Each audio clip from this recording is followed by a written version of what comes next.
Oh my gosh. Yeah. And just last weekend we were in Pacific time, so it's 6:30 there, and then on the East Coast where I think most of you guys are, right? It's 8:30 Yes. bedtime. Yeah.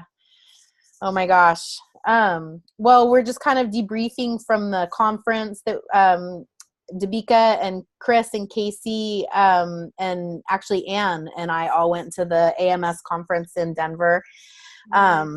It was really inspiring, I have to say.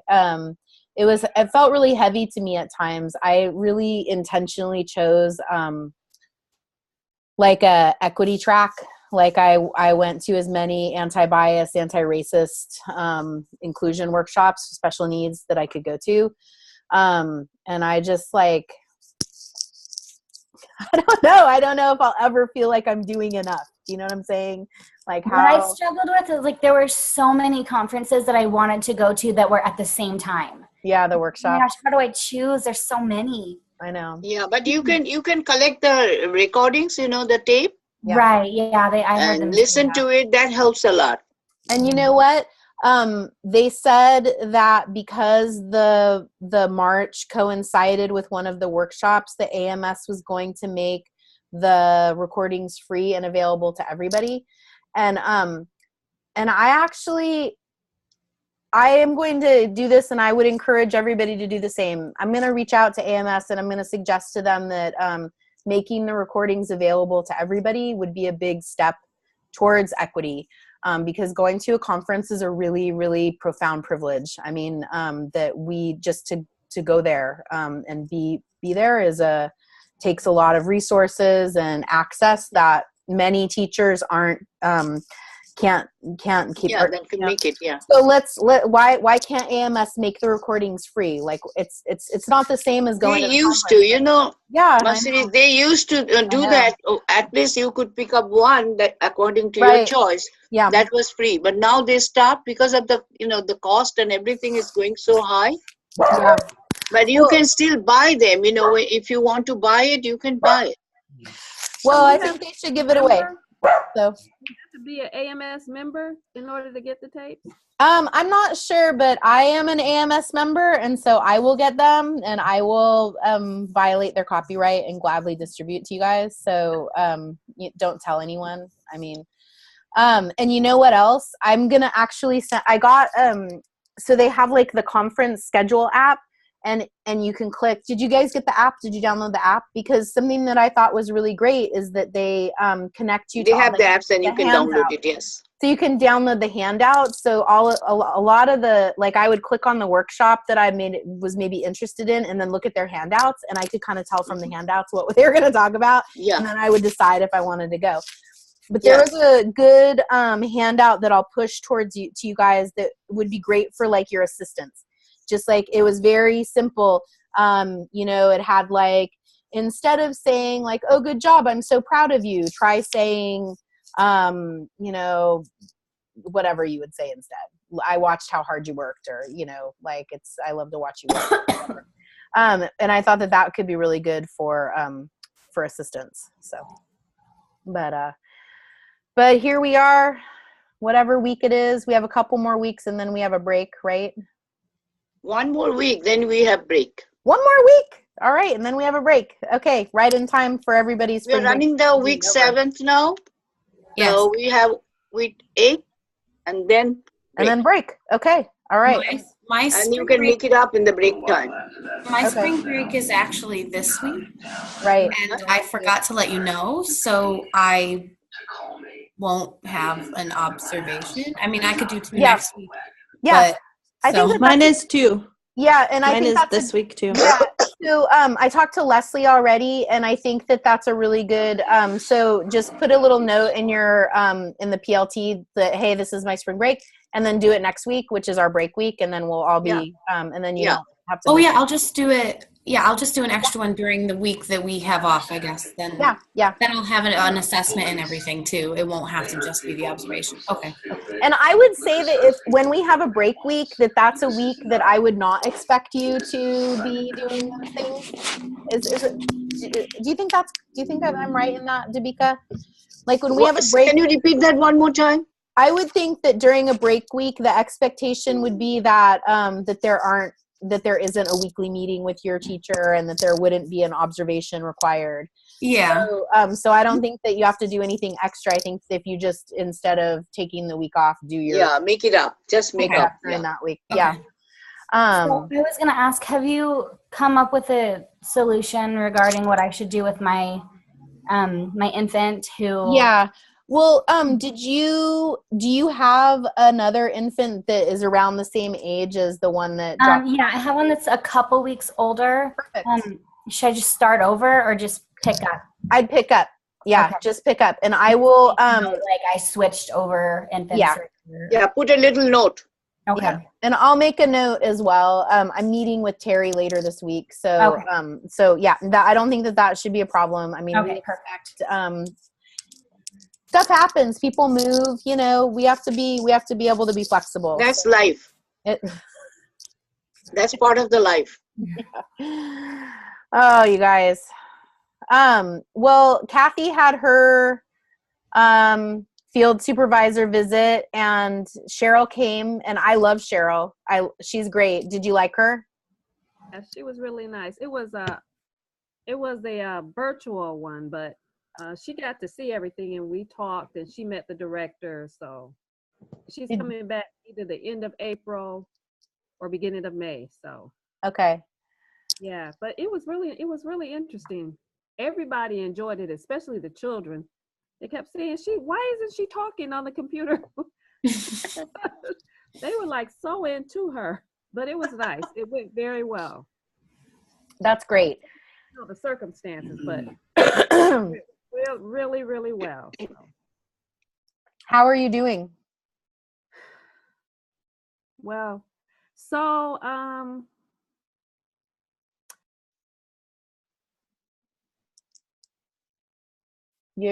I know. You'll be okay. It's hard. It's so hard.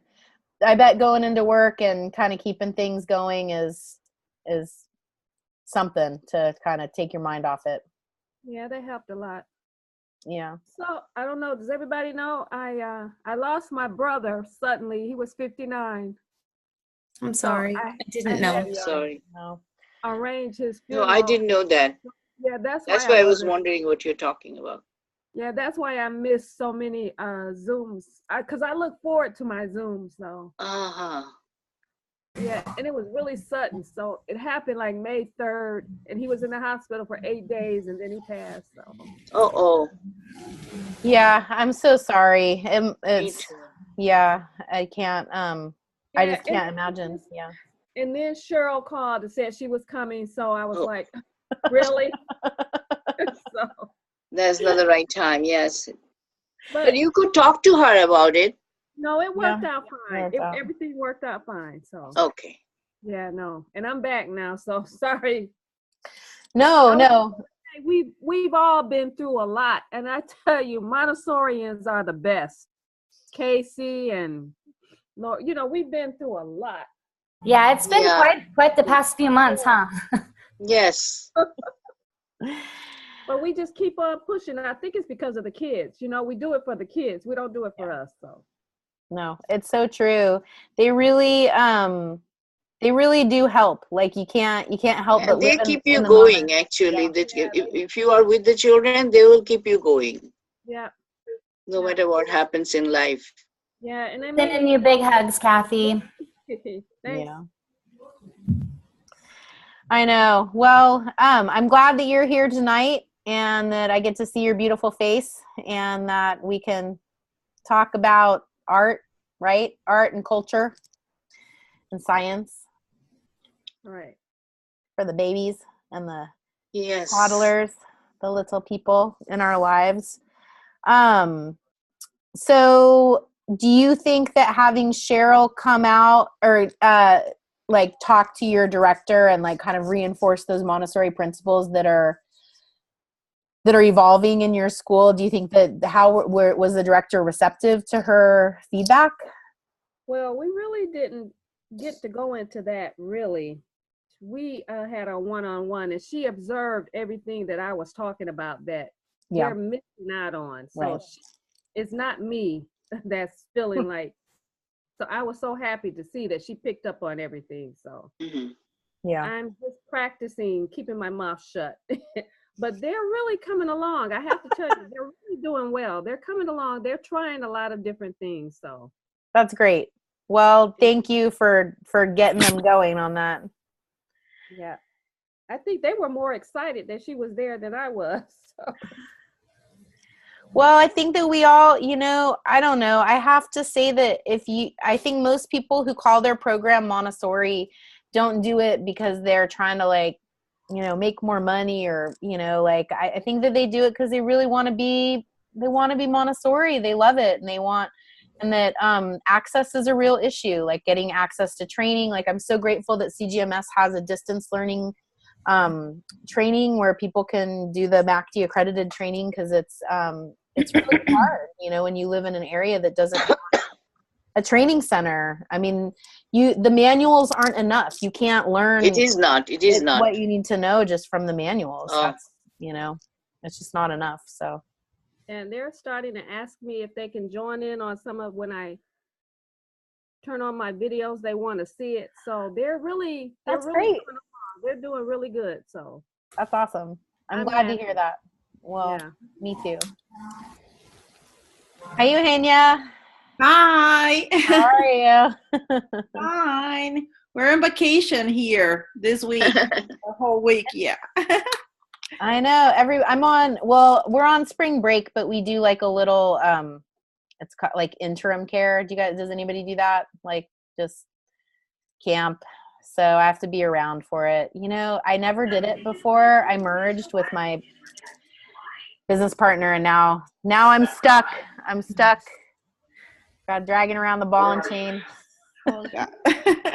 So you're on vacation? Where did anybody go on vacation? Did you go on vacation? We usually stay like here. Okay. Just doing nothing. Yeah. I feel like that's a vacation. Yeah. Oh yes. Yeah. It gets really crowded on the beach and everything. Yeah. Well, and Laura, you're on vacation with your kids, so how much? I know you love them. Worse than being at work. I'll just put it that way. I know that the teachers have like the opposite experience as the parents, right? The teachers are like, ah! And the parents are like, oh my God, what do we do with our kids?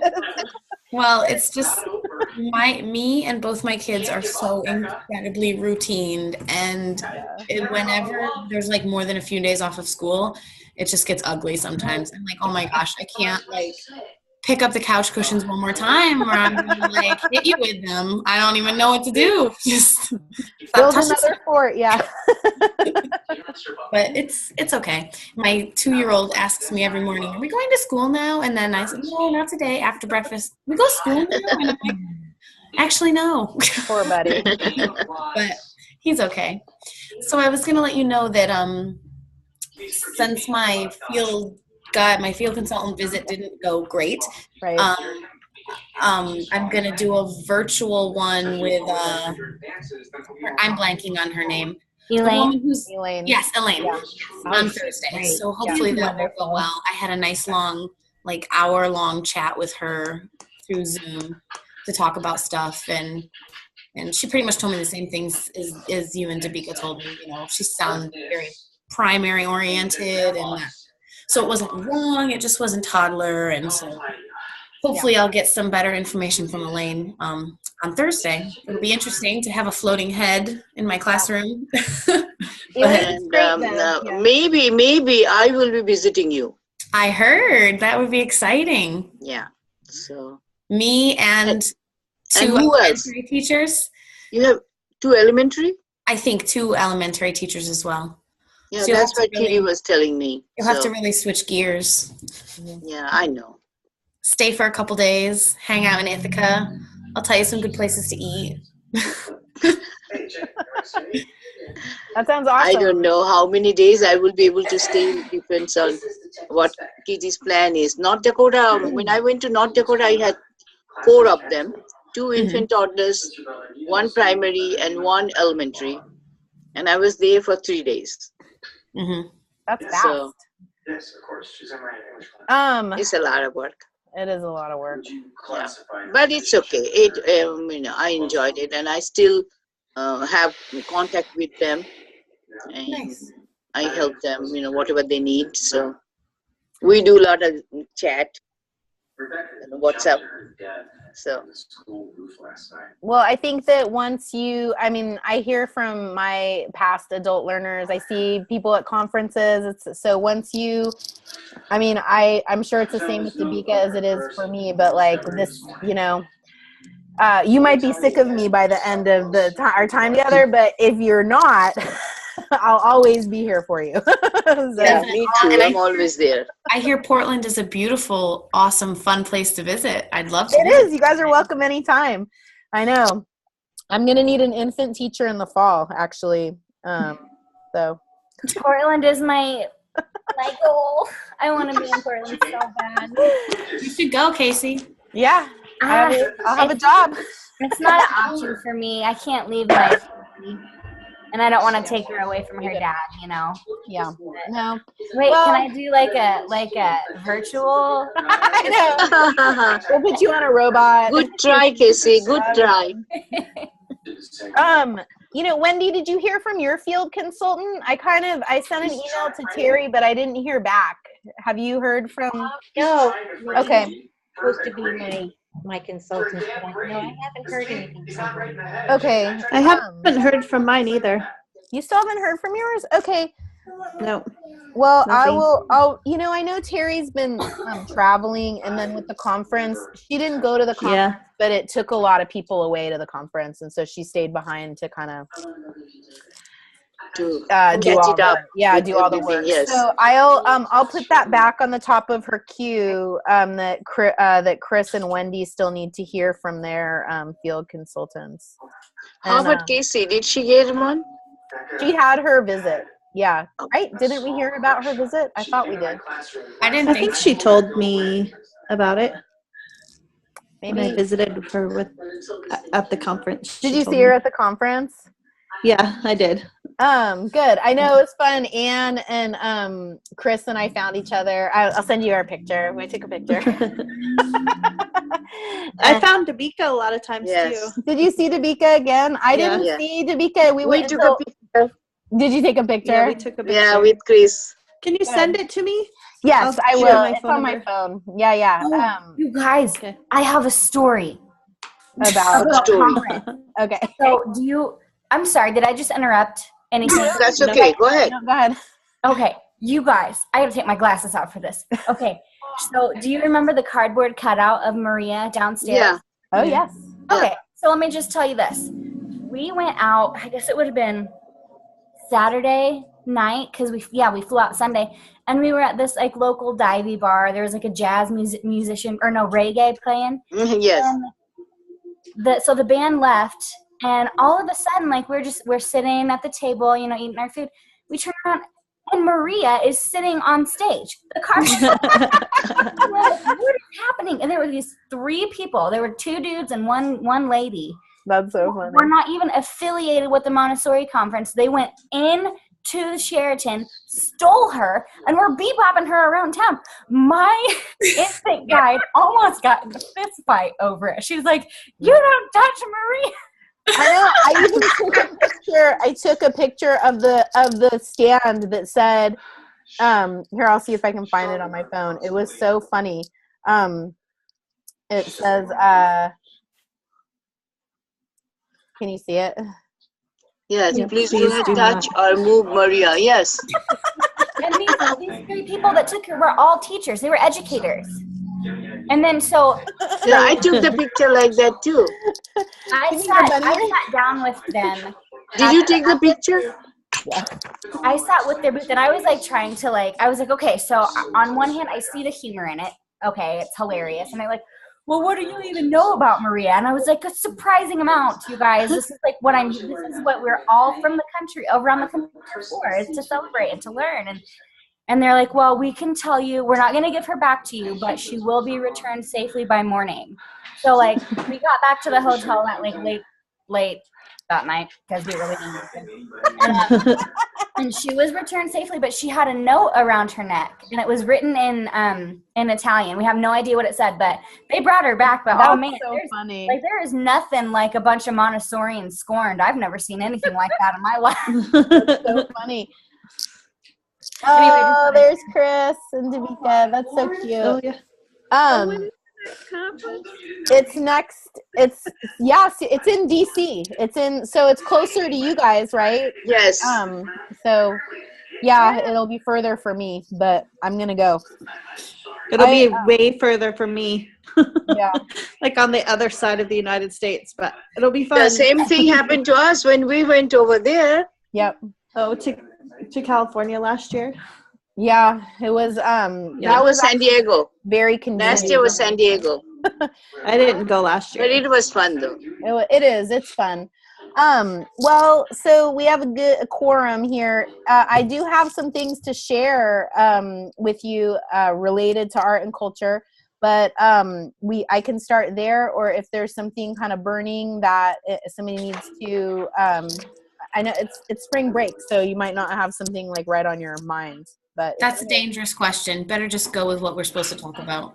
Well, let me do my screen share, because I do I love Tracy's videos. They're like literally my favorite videos are her. That other chick for the week though, I was like, oh. Was it Duna? Yes. I loved it. But Duna is like, I loved how it sounded like she wrote everything down and then just said it. And I was like, I saw her, she gave she was at the AMS conference and she gave a talk about inclusion. That was really great. Like the way that they're running their training program is really interesting. But what she taught, like I don't disagree that her, it was good information. It was good information. Like very hard to listen to. And Tracy's the person who really like, it's like you're in the room with her. Like the way that she does her presentations is exactly the way, like I've seen her present multiple occasions. We've co-presented, and that's how she talks. She's like, the way she seems like really authentic and real. And I think and she was at our residency in Virginia. And she was so cool. She really is. Oh, yeah. I hope she's there when I do it next year. Well, Tracy and I are going to be in Florida together. So I did, I know. I can't go to Florida. It's too far. I know. I can't do the Chantilly. The dates don't work for me in Chantilly because I know, Eugenia, you're going to Chantilly, right? Well, you should probably just make them work. I can't. I know. No, I can't. I literally can't. Summer is really hard for me. It was a stretch just to do. They really, they had to beg and plead and send me flowers, and no, I'm just kidding. It was definitely like it's hard for me just to go I'm going for a week. So I know I'm bummed because I'm gonna bring my ukulele and teach everybody how to play the ukulele. So. Well, maybe I'll make it. Yeah. That changes your mind. I have friends in Sarasota that I could stay with, but it's just we were trying to work like vacation with the kids coming for a week in the middle, and that everyone would have to fly. In Virginia, I can drive. Yeah. No, I mean, I hear it. Like you have to do what's the best. You never know. We'll see. Wendy, did you do residency already? You did it. Yeah, I did it last summer in Chantilly. Yeah. I'm bummed that I missed out on that with you guys. It was a really good group. Yeah, it seemed like it. It was good. Ours was pretty amazing. We had very nice time. Yeah. Right, Casey? Yeah, Casey was there. I'm still in contact with some of those gals. Like, yes, obviously, we're in the same state. And Morgan and Hannah, everyone. Wonderful. Well, okay. So I'm gonna share the screen. Can you guys see what I have up here? Yes. Okay.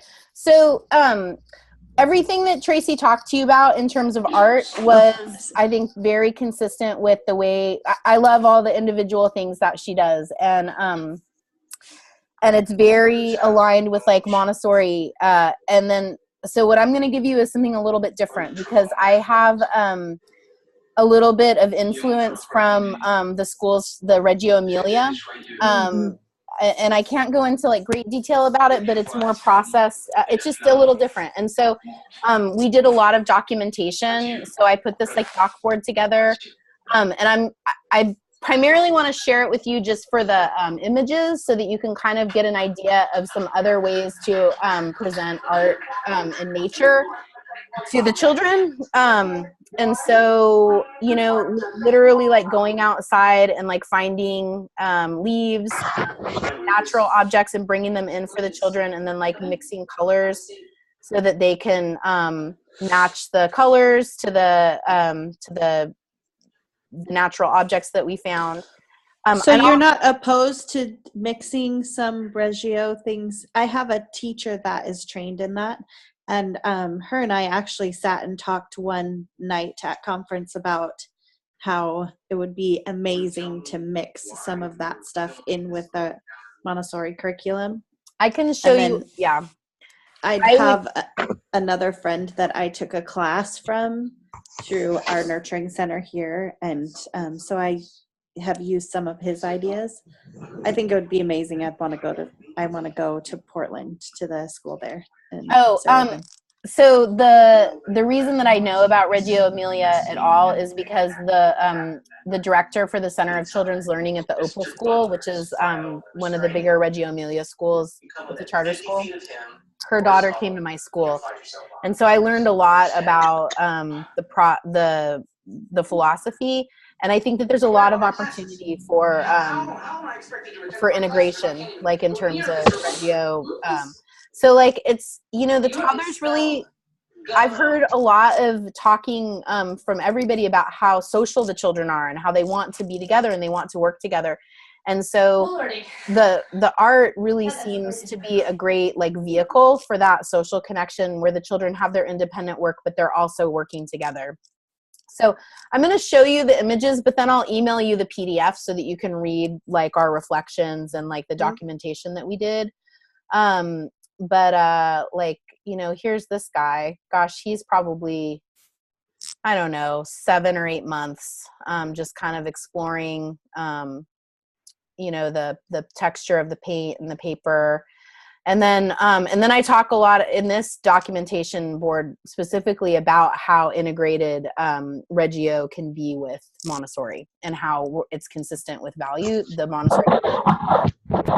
So we work in layers in the toddler classroom on these group projects. So, you know, the first layer is probably like paint, and then we let it dry, and then we bring it back. Like this is kind of like a provocation. That's the language that we use. And so we have, like, these are pretty fun. They're just like obviously little plastic drink bottles that we've colored with water. And I've done like a series of those where everything in the bottle is yellow, and there'll be like polenta and like yellow tissue paper and like yellow water, and yet so that the children can see the different like they can observe the different textures. Like I've put you know, all kinds of different stuff in these bottles, but that was something that we kind of added there to the provocation. And then different mediums, so like, you know, using brush or using rollers, using fingers. Some children will actually use like the natural material to move the paint around, and that's really interesting. And then so these are so this is kind of what we ended up with, were these different layers, because we kept bringing it back down and working with it, you know, crayons, pastels, paint, glue, natural objects, and then this was the kind of final product. So, and I did this for a year with every changing season, and I don't have the pictures of the other ones, but I can tell they're hanging in my office, but there's like a winter one that's like really blue and like white and sparkly. And there's like a spring one that's, you know, obviously very vibrant. And then I'll show you this too.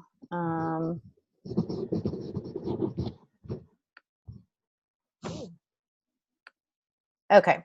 So can you guys see this? How can we invite nature into our classrooms? I do not see that. Okay, I don't see it. Bring your a warped view of your last slide.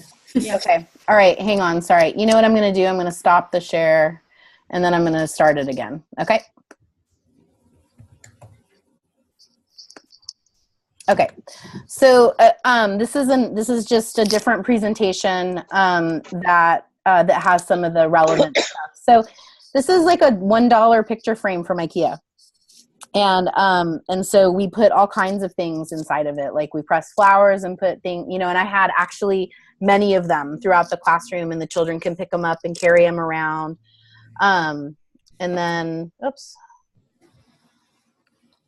So this is another activity that I will do frequently. So, you know, we'll just literally go out into the garden or the yard and cut flowers, and then I'll mix the paint to match the colors of the flowers and let the children explore. The other thing that I could do is I could also give them like different of the primary colors, different. So I know Tracy talked about giving the children primary colors at the easel, and I don't see anything wrong with that. But I also things like this is another kind of example of a way that the children that we worked with the materials. And honestly, I didn't expect them to start using the, this is one of the first things that we did. And I didn't expect them to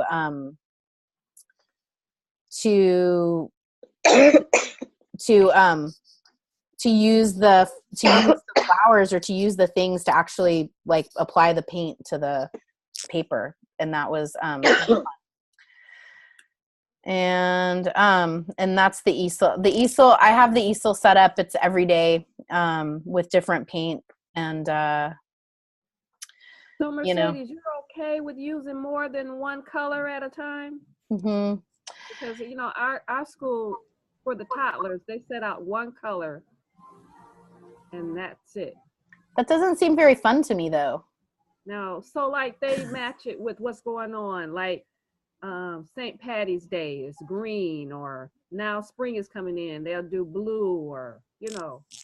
Well, yeah, I mean, I would want at least two colors because part of the paint, I mean, there's a lot of different reasons why we have easel painting, right? So some of it is like large motor, some of it is like hand control, some of it is and I actually think that children have the right to to know how to use these materials, like that it's part of their right to be able to do that, and that they, like Tracy, I loved what she said about the children want to make a mark. You know, we want literally make a mark. One color, how do you experience like how the colors interact if you only have one color, you know? So when you give two colors, at least you can see some of the way that the colors interact with each other. So what's going to happen? Are you going to get brown? Are you going to get, you know, yellow and blue make green? Like, I think that, and that's a discovery that, they concentrate that with the 3 to 6 year olds. mm-hmm. They were explaining that when I was observing down there in the other classes, that they go to the change of color and all of that. But with the toddlers, they don't give any credence to what they're. Actually, you know, the art activity has all different purposes, and it can be covered in each area of the environment. So we have to think about what are we doing, what is the purpose of using this art activity. Like Mercedes just said, her purpose was the visual perception, develop the visual perception skill in the children. That's why she is using different colors. But if somebody may have a purpose of using the tool, using the brush, how the children are using the brush, because art has a lot of different purposes. The indirect aim is different. When you are trying to help the children learn how to use the tools, that is, you are giving them the indirect aim is that preparation for writing. But when Mercedes is talking about the nature, the color in the nature, all these things are visual perception, which is the skill development for the reading skill. So until unless the child has the visual perception, the child will not be able to recognize the sound in relation to the letter. So it is very important how you're using the art activity in the classroom.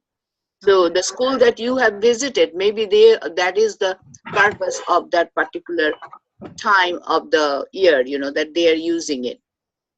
And eventually they will start with the primary color. Eventually they will move on to the secondary colors, tertiary colors, and which is also the skill development for science. That's So yeah. So the purpose is very important here. What is the direct aim and the indirect aim? That is the point of concern of each environment. Right.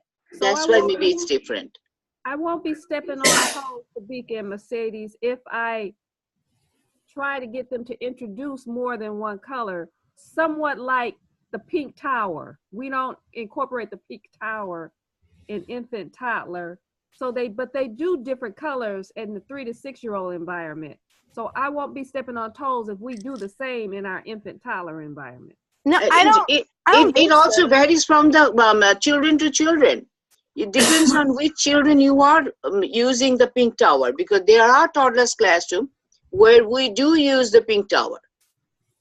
And first we introduce 5 of them, and then we introduce the next, depending on the child. Like, again, we have to go back to the absorbent mind, the unconscious and the conscious level. And we have to really recognize the exact moment of the transition from unconscious to conscious. Once you see that the child is in a stage where they are on the verge of transferring themselves from unconscious to conscious level, you are most welcome to introduce the pink tower, because that's the preparation for math, sensorial development. So it varies on the children and the environment, both. What do you think, Mercedes, about it? Well, I think that I agree that it's important to understand why you're introducing materials into the classroom, and when you are able to articulate what it is, what your direct aim, like when you go to your teacher and you say, well, the direct aim is visual perception, or it's it's a science, the science of color. I think that that's important. I also think that like I've been very moved by Loris Malgucci's writings, and he wrote about the 100 languages of the child. And so I think that one of the reasons why we introduce art activities to the children is because they have that's a language of communication, and that they communicate, especially pre-verbal children communicate through paint, and they communicate through Play-Doh, and they communicate, it's all, I mean, like that children are like, they're no different than adults in that they have a need to express what is within them, like at the core of, even at 2 years old, and that painting and paper punching and collage and all of those things those are a vehicle to express what you have inside of you. Exactly. And so, and I don't know that, I think that when you offer a multi-layered experience with 2 colors or even 3 colors, that is profound for that child. I think. So I think that there's a lot of pedagogical arguments why you would ask for another color. Right. Yeah. So I can't remember if Tracy showed you paper punching. This is a pretty, difficult activity for the child. And but this child, he was very busy. This kid, he was such a busy little kid, and he would really work. It takes a lot of arm strength and coordination to get this activity to work, and it was the thing. He was very interested in it. So this is water. This is one of the ways that I've introduced watercolor painting. Tracy told you that she does present it, and I also present it depending on which kind of watercolors I'm using. I typically, a lot of my budget goes towards really good art materials. Like I don't want, these are Stockmar liquid watercolors, and they show up pretty vibrantly, although the picture is not the greatest. I also show the children to wet the paper first. I don't, so I might, because the color spreads a little more easily when that happens. And then I had this moment, maybe it's, Devika, what do you think about this? So I show them like if I'm using a watercolor cake, I'll show them to wet their paper first. And then I'm totally not like Tracy. I get the cake really wet, like with the brush. And then I take the brush and I just drop it onto the paper, and then it spreads. Yeah, it they spreads, see it. and it's magic. I mean, it's really cool. And so that's how I show it. So you are creating a point of interest for the child. So which is good, because it helps them to concentrate. right. Because they will keep dropping it and watch it. Yeah. And then when they have, go ahead. Yeah. I think there's not really one way. When it comes to art, there's not just one right way to use a material. Exactly. Yes. So, I mean, if it's not violating one of those 3Ds or whatever, right. then it's okay. And that's where, especially in the toddler level, like almost not presenting it unless you really need to is important, because we don't want them to only do it the way we just showed them. Right. Exactly. And I feel like if we show them a different way every time, that could be confusing. I mean, I don't know. Maybe it would be okay with art materials, but we don't. But when we present a material, we want it to be the same every time. That's why we practice it. And so, I guess actually, art activity, the children should have the freedom to do the way they would like to. And I won't do any presentation, to be very honest. Yeah, I'll do mine, but they will do theirs. Yeah. And I'll do it in my way, they will do it in their way. Because we don't need any formal presentation. Yeah, no. Yeah. So we don't have to worry about it. Just, make the things available and just watch. Let them do the work, and we sit back and watch how they're doing it. And every child will do differently.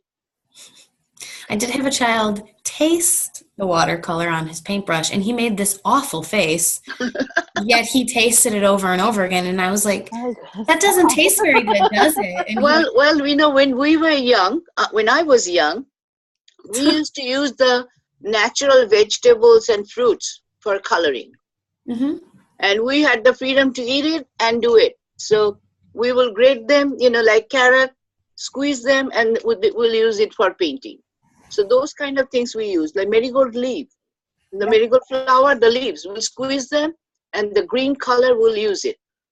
So, and there was nothing harm that we could put it in their mouth, because a lot of allergy issues are coming now. When we were young, there was not that much of allergy things, So we tested our paints all the time.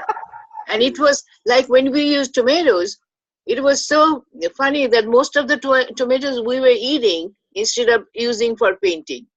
So it was fun. That is fun. Yeah. I chewed pencils when I was little. I was the pencil chewer. I like to suck on Play-Doh. You guys are I gross. just like the feeling it made when your teeth sunk into the wood. I can still remember it. That's so crazy that it's still like there. Yeah. Well, I don't do it anymore, but that's funny. I'll show you a couple more slides. These aren't about art, but we did talk about symbolic play. Mm-hmm. And so I want to show you a couple. These are just a couple slides about. Isn't that funny? Yeah. So what do you think she's doing? She's doing the farm animals. I know, but what's she doing with the baby? Oh. Showing the baby? Showing the baby all the work, being the teacher. Yeah, she's giving the baby a lesson. Lesson. Yeah, and so that's like, right, you can't, the baby is always a willing participant. You know, Yes. she will never say no. Give me the lesson, give me a bath. You know, the real babies might have something to say about Yes. that. But let's see. Okay. And then this stuff, I mean, this is more, we talked about practical life already, so I feel like I should. A baby. All right. Well, cool. Yeah, I hope that was interesting or helpful. Who just spoke? Ruby. Oh, there she comes. A baby. A baby. A baby. I Hi, see Ruby. another baby. Say hi. No. Oh. No, That's okay. that's That's okay. okay. She doesn't have to. Can I say hi to you? We didn't get much of a nap today. I went into the school. It's our break too, and just kind of cleaned house. And my assistants are all on vacation, so it's just me in there today. I ate pizza, and she ate. And you ate pizza. Oh, she ate pizza.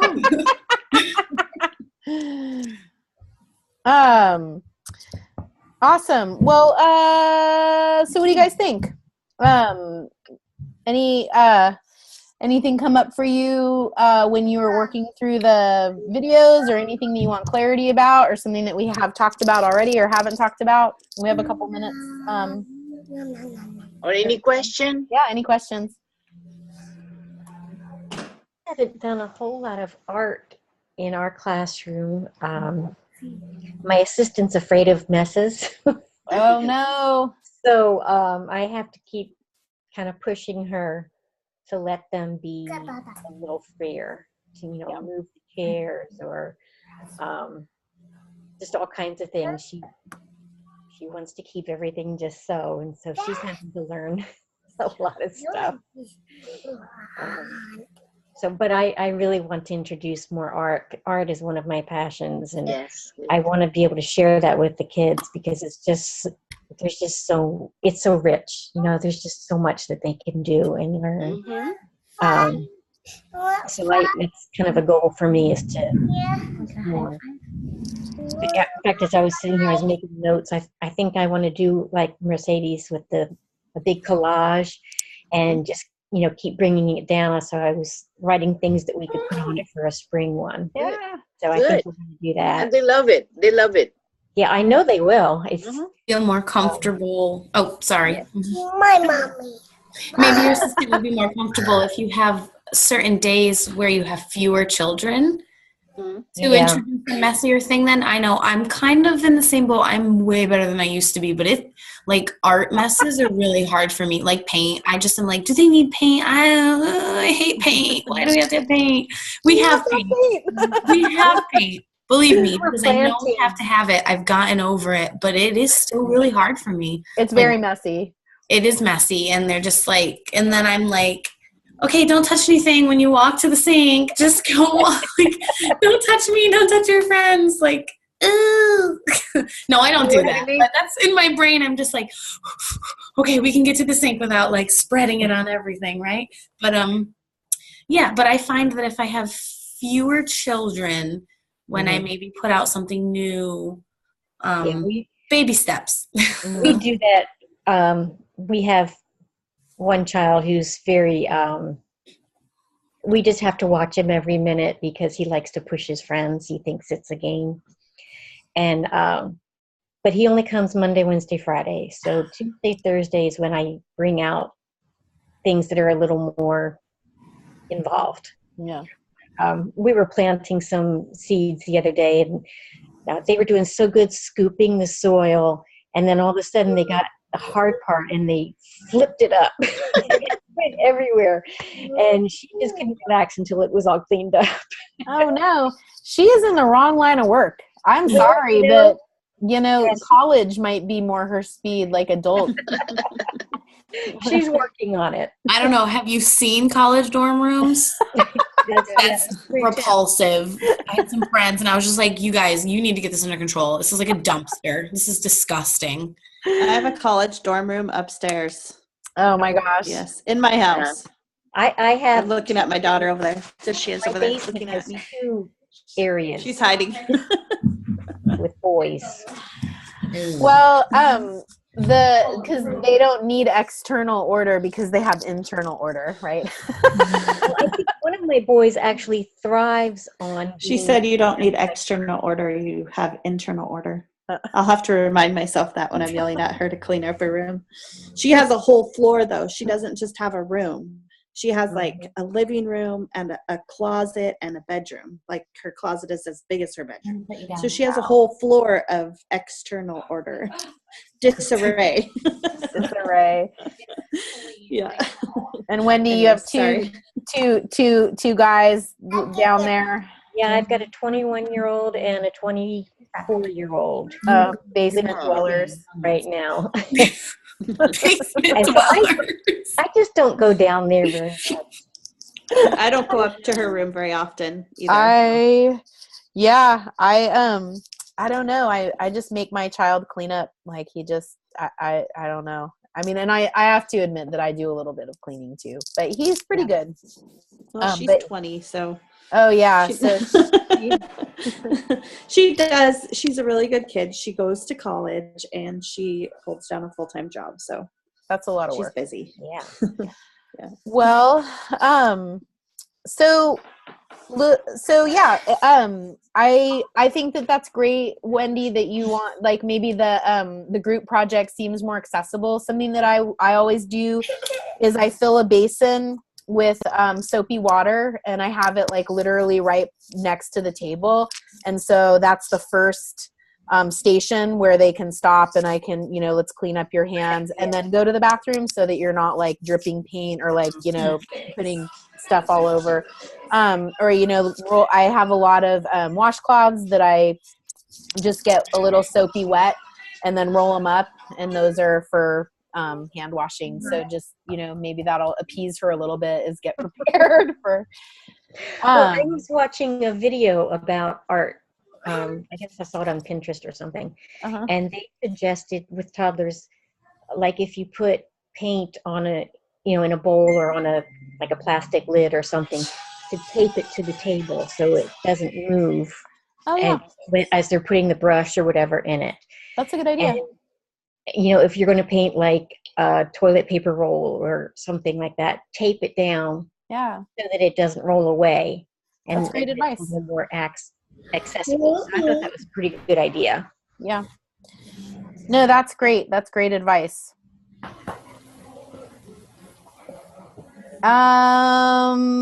So any other thoughts about art or nature or culture? I try to use my sensorial or like water tables to put different things in. Like we put shaving cream and just little food coloring droppers so that they could make all different kinds. And it's a mess. It's huge, but we do. Like it. Yeah. And it's more like, I think it's more contained in the buckets. And so our classroom's a mess. And the other day it was kind of comical, but kind of not. We had colored rice for Easter. So we put the rice all in the sensorial or the water table. And then the kids got to drop food coloring and roll their egg around in it. Oh, so that was interesting. There was rice all over the floor, and there was this little boy that was trying to sweep it up so carefully, and then people would just walk through and then they would fall. And so then there would be somebody else that was running through and they would fall. So it was like we couldn't keep the rice off the floor fast enough because the kids wanted to clean it up and they wanted to use the brooms and I wanted them to, but I was like, okay, I think I need to help them now. Yeah. So our classroom is a mess all the time, and we have to actually vacuum and sweep the floor when the kids are outside so that we can lay down for rest afterwards. Wow. Because I'm impressed. I think the messier it is, the more fun they have, I think. So, and they're not allowed to do that at home. Yeah. So of course not. Let them experience it, here. Because there's so many kids I've experienced that won't touch things because it's messy. Right. Because the parent, and then maybe not it's their personality, but I've noticed parents that walk around with wet wipes and wipe their child all the time. That child was like, oh, I'm not touching that. But then after a little bit, then he got into it and was really excited about it. So I'm the messy teacher. Good. I'm glad somebody has to be. So it makes the day more fun. I mean, really. But awesome. Well, I live so in the moment. I have no idea what's coming up next. I had no idea there was a break. I just keep going until we stop. So that'll be nice that we have a little break. Everybody can catch up. So any last closing thoughts or comments or questions or anything? Eugenia, Kathy, you guys have been a little quieter tonight. So I had my first, Yeah. coming up Friday, I'll have my first. Just had a question. Sorry. Something's happening. Here. I said Friday, I'm going to have my first parent conference. Your first parent conference. How are you feeling about it? One. And are you sitting down with your administrator or with your lead teacher and the parent? Teacher and the mother, who I've never met, but she requested me to be there because the little boy talks about me all the time.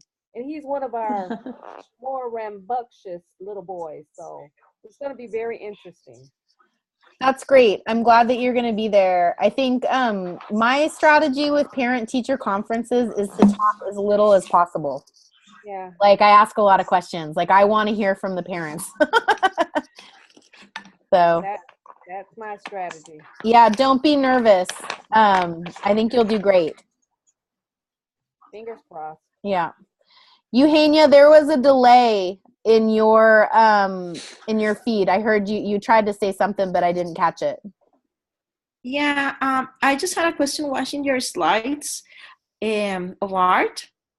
When there are like projects that you do all together, like several children at the same time, do you invite them all at the same time, plan it that way, or it just happens? Like there's just there's a certain number of spaces. There's just a certain number of there's 6 chairs, and so it's if there's not enough space, then somebody can watch.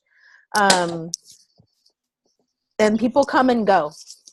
They would come and go from you dedicate a teacher, you have somebody kind of watching out to make sure that you don't have a runner full of paint, and then you let the children just come and go. I think that I'll email you guys the PDF, because I do address that specifically, like what happens when like how does the flow work out, what happens when more children want to participate than is room for. And it's kind of, we've already got that that expectation already in our classrooms, where it might not, we just you'll have to wait your turn. So when someone's done, I'll let you know, or you can wait right here next to me and you can watch. Okay. And you saw the baby, like we have these tables that are they're like kind of half circles, so the teacher sits in the middle. So I would always, like, if I could always back up a little bit and let someone come and stand in front of me, so we could get as many children in as possible. So okay, so they just choose to be there and the other children continue doing their work. Okay. yeah. And like we do, some children might be having snack or, working in the classroom or going to the bathroom. And then there's like the little project. And so I would start the project, maybe around 9, I would be pretty much prepared to go. I would just sit down right away and get it started, and then run it for about 30 minutes basically. And then and I, some of these projects, like I was putting them up on the wall and then bringing them back down like every week, I have a clothesline with clothespins, and I'll hang my art up there to dry. And then I like to do, like, I don't want to put up a ton of stuff on my walls, but I like to have a display for the children, like, so that their work is reflected back to them. And so like for that project, I actually would put the pictures up of the children working every step of the way. Like I would take pictures, and then so I would hang the collage up, and then I would put the pictures up of the children working on the collage so that they could see themselves doing that work. And that's totally that's influence from Reggio Emilia. But I think it's really consistent. I feel like if Montessori could have met Loris Malgucci, or like they had, that there could have been some real collaboration there. Because expression, I think, is kind of the missing piece of Montessori. She saw, well, I don't want to say anything negative about Dr. Montessori, but she did not see art in the same way, I don't think, as I do. But I didn't know her. I can't talk to her. So, although I thought, like Casey, you mentioned the little cutout of Maria Montessori, and I'm like, I want to do that. And I want to just take her with me everywhere and like take pictures of like, it's Dr. Montessori. We're going to the. Like Flat Stanley. Yes, exactly. Like Flat Stanley, but Flat Maria. I had a quick question. So I've always had this idea that I thought would be nice. You can tell me what you think. About having the children in the class or their parents bring like a family photo for us to put up. Do you think that's a good idea? Okay. That's cool. Okay, We do that every year. I love it. I already put it out there to my parents, and only one parent has brought one. But I have conferences next week as well, so I'm going to mention that. Like, oh, did you get my email about? Because now I feel like it's like that one family's picture on display, which is kind of weird. Because honestly, I haven't even brought mine in yet. But have the parents email you a picture, and then you can just. Oh, that might be better. Because I was like, please put it, put it in a frame with the glass or with like a little plastic sheet. But I actually found, I found frames at like a Michael's that they came with just a plastic sheet instead of glass. They were super cheap, and I'll probably have to like tape them or glue them. But well, did I tell you? I made a work for them with matching. So matching, like I took a picture of all the children in my classroom, and then I had the parents email me their family photo, and then I laminated them, and I laminated the picture of the child. So we did child and family matching. Oh, that's fun. Would that be more like a third period work? Like, because they're two different pictures, and they have to realize that this child is in this picture as well. So is that like a third period lesson type? Well. You could not really. Yeah, you could do. I mean, it's a matching work. So again, visual. Just because it seems pretty abstract to me, I guess. I mean, it's just like any other matching work. Well, yeah, but they're not the exact same picture that you're matching. Oh, you're finding the child in the picture to match to the picture of the child. It doesn't matter. It doesn't matter. It's but sequentially, after they master matching the pictures, you're going to put the same way, like if you are using the, say, vegetable pictures, and then you will have a picture of a lot of vegetable and let them match with the pictures, the small pictures. Like association activity, a classification activity. All these things are pre-reading skills. Yeah, and if you don't, like, you could also just make a little vignette. Like, you could take the pictures and you could laminate them and then mount them on like color paper, and then punch a hole in the corner and put a little ring in, and then they can carry it around. Like that's what I thought was the big benefit of nobody ever did the I mean, we did do the matching work, but it was really big, because I have 12 children in my classroom, and so we're talking about 24 cards, which is that's a big work for a little person. So, but what the value I thought was that there was so much social emotional development around the picture of the family, and the child would sometimes carry the picture around. Sometimes someone would get the work out and they would take the picture to each child. This is your family, here's your picture. So there's a lot of different ways that they can use that. But I think that it is important to have that child's, I mean, it's just representation is just such a huge thing on my mind right now. And so having like literally the reflection of that child in the classroom, like that child's family is the most important thing to them in their lives. And when we have images of those children, and their families in the classroom, we're telling them we accept Your you family. Yes. and your family, and Yes. that's profound. And when we do introduce, images into the classroom, we want to make sure that, like I learned this weekend that, I don't know, like pretty much more than half of the world's population are not white. And in the United States, we have if the United States were 100 people, or the class, children, if there were 100 children in schools, only 17 of them would have teachers in their lives who looked like them. And that seems difficult to me. So I don't know. I feel like we owe it to them to really be able to allow them to see reflections of themselves in our communities, and reflections of people who don't necessarily look like them, or so anyway, that's my. All right, so I guess it's important that it's important. I know. Through with this family picture thing, and I mean, my school culture, we have several different languages, like several different. Yeah. We have Russian, we have French, we've had Spanish, but honestly, we're all white. Like, I mean, there's not a lot of difference except the language that we speak, which is kind of unfortunate, but it happens to be the demographic of the area that I live in and the people that can afford the school. Yes. So, which is unfortunate. But and it makes it even more important for us to be like talking, especially like when we're looking at books, and talking about differences, and talking about, like having honest conversations with children about what you see, and like that, like how people are the same and how people are different, and and being open to their questions. Like anyway, hopefully there will be like some sort of section or module about like anti-bias, anti-racist curriculum, because it's such I don't know, it's such an important thing in my opinion. And it's not even just my opinion.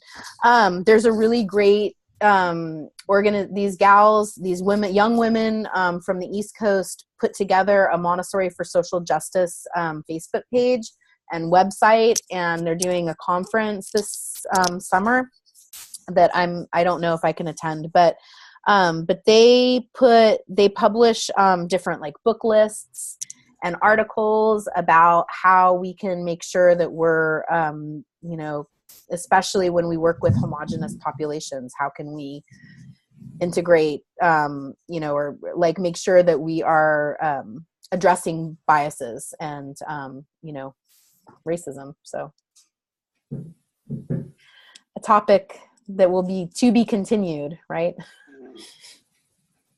Forever. Yeah. Or maybe not, like, I mean, that's the thing. Like we have to just talk about it until there's been some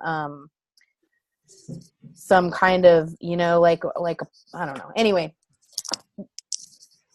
another time. Okay. Because it's 6:38. I gotta go. All right. See you guys next Tuesday. Bye. Okay. Bye, guys. All right. Bye. Bye.